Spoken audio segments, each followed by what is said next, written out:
ठीक है। आज हम लोग यहाँ पे पढ़ने वाले हैं क्लास 9 सीबीएसई का इंग्लिश टेक्स्ट बुक बिहाइव का chapter number 1 the fun they had. और स्टोरी को शुरू करने से पहले हम लोग इसके बारे में देखते हैं, थोड़ा सा प्लेटफॉर्म और इसके कैरेक्टर्स के बारे में देखते हैं कि स्टोरी जो है वो फ्यूचर में सेट की गई है कि जब स्कूल और बुक्स वगैरह जो है वो एग्जिस्ट नहीं कर रहे होंगे तो ऐसे समय में चिल्ड्रन कैसे पढ़ाई करेंगे, इसी के बारे में इस स्टोरी में दिया गया है। और भी बहुत सारी चीज़ें हैं यहाँ पे जानने के लिए, लेकिन उससे पहले थोड़ा सा कैरेक्टर्स के बारे में हम लोग देख लेते हैं कि कैरेक्टर्स में मेनली जो कैरेक्टर्स हैं वो है मार्जी का पहला कैरेक्टर है जो कि 11 ईयर ओल्ड गर्ल है। इसके अलावा जो है टॉमी है जो कि 13 ईयर ओल्ड बॉय है और मैकेनिकल टीचर है जिसपे वो लोग पढ़ाई करते हैं, यानी जो कंप्यूटर स्क्रीन पे फ्लैश होता रहता है। और इसके अलावा जो है काउंटी इंस्पेक्टर है, यानी मैकेनिकल टीचर में अगर कोई प्रॉब्लम आ जाती है तो वो रिपेयर करने के लिए आता है। और एक और कैरेक्टर है इसमें मिसेस जोन्स का जो कि मार्जी की माँ है। चलिए स्टोरी पे शुरू करते हैं। तो स्टोरी यहाँ से शुरू होती है कि मार्जी जो कि एक छोटी सी बच्ची है 11 ईयर की, वो अपने डायरी में एक दिन लिख रही होती है कि आज जो है टॉमी ने एक रियल बुक, टॉमी को आज एक रियल बुक मिली और उसने हेडिंग जो डाली वहाँ पे डेट 17 मई 2157 यानी 17 मई 2157 यानी आज से लगभग 150 साल या फिर आप कह सकते हो 137 ईयर्स के बाद की बात यहाँ पे हो रही है। तो उसके बारे में लिखा और फिर अब मार्जी बताती है कि ये जो बुक थी वो बहुत ही ओल्ड थी और मार्जी के ग्रैंडफादर कहा करते थे, बताते थे उसे कि जो मार्जी के ग्रैंडफादर हैं और उनके भी ग्रैंडफादर, उनके समय में जो है स्टोरीज वो पेपर पे प्रिंट होती थी।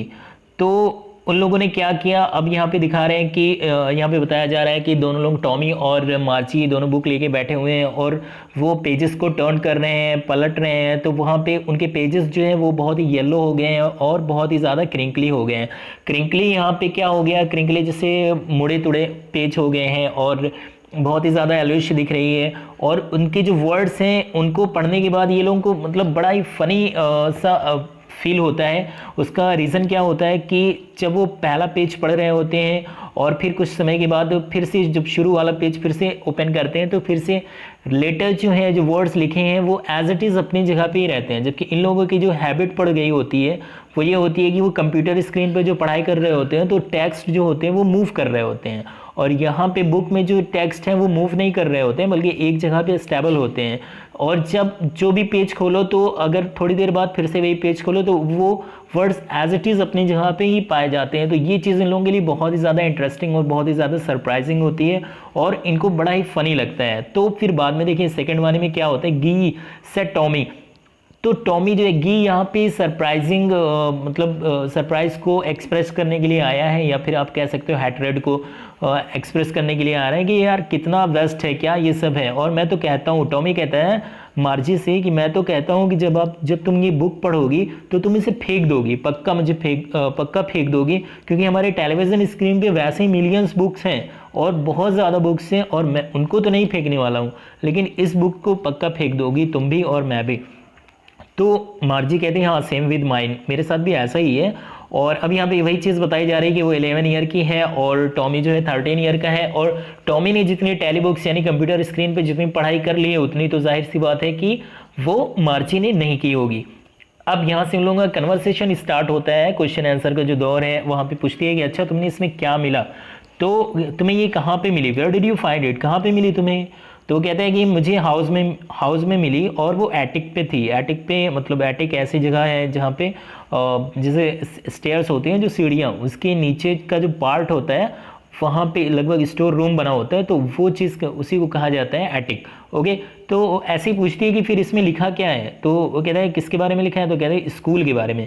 अब तो मार्जी एक बुरा सा मुंह बनाती है बिल्कुल से और कहती है अच्छा स्कूल के बारे में, अरे मुझे आई हेट स्कूल। मार्ची जो है वो हमेशा से स्कूल से हेट करती थी लेकिन आजकल तो कुछ ज़्यादा ही हेट करने लगी थी। और उसकी वजह क्या थी कि जो उसका मैकेनिकल टीचर था वो आजकल लगातार धड़ाधड़ जो है टेस्ट पे टेस्ट लिए जा रहा था जियोग्राफी के, और वो उसमें टेस्ट में वर्ष से वर्ष होती चली जा रही थी, मतलब उसके मार्क्स ही नहीं आ रहे थे, एकदम बेकार से मार्क्स आ रहे थे। तो वहाँ पे जो है उसकी माँ जो होती है वो उसको बहुत ही दुख होता है और वो परेशान हो जाती हैं कि ऐसा क्यों हो रहा है। तो फिर वो काउंटी एक्सपेक्टर के पास जो है वो भेज देती हैं उसको, यानी मैकेनिकल टीचर को। अब यहाँ पे चौथे वाले पैराग्राफ में क्या किया गया है कि यहाँ पे काउंटी इंस्पेक्टर के बारे में थोड़ा सा जो है एक्सप्लेन किया गया है कि he was a round little man. With a red face. यानी वो काउंटी इंस्पेक्टर जो है वो एक गोल मटोल सा छोटा सा आदमी था जिसके जो लाल चेहरे वाला था, और उसके पास एक बॉक्स था जिसमें टूल्स का बॉक्स था जिसमें डायल्स और वायर्स रखे हुए थे। डायल्स यहाँ पे जो है जो मीटर्स वगैरह होते हैं उन्हीं को डायल्स कहते हैं। और वो कहता है कि अब वो मार्जी की तरफ स्माइल करके देखता है, उसे एक एप्पल देता है, और उसके बाद टीचर को, उसका जो टीचर है मैकेनिकल टीचर, उसको पार्ट पार्ट में कर देता है। तो मार्जी होप कर रही होती है वहाँ पे कि काश ये जो है वो भूल जाए और मेरे टीचर जो इसने अलग किया है पार्ट पार्ट करके वो उसको एक साथ ना कर पाए, लेकिन ऐसा कुछ भी नहीं होता। थोड़ी देर में ही वैसे ही वो पूरा बना के रख देता है। और वो जैसे मैकेनिकल टीचर उसका होता है मार्जी का, ब्लैक अगली और लार्ज बड़ी सी स्क्रीन वाला जिसमें बहुत सारे क्वेश्चंस होते हैं, तो वैसे ही वो लाके उसके सामने खड़ा कर देता है। अब वैसे तो देखा जाए तो ये उतना भी बुरा नहीं था, लेकिन जो मार्जी को जो सबसे ज़्यादा जो पार्ट ख़राब लगता था इस पूरे यहाँ मैकेनिकल टीचर में, जो सबसे पार्ट वो ख़राब रखता था वो होमवर्क वाला स्लॉट था, जिसमें वो टेस्ट देती थी और होमवर्क जिसमें वो सबमिट करती थी टेस्ट देके।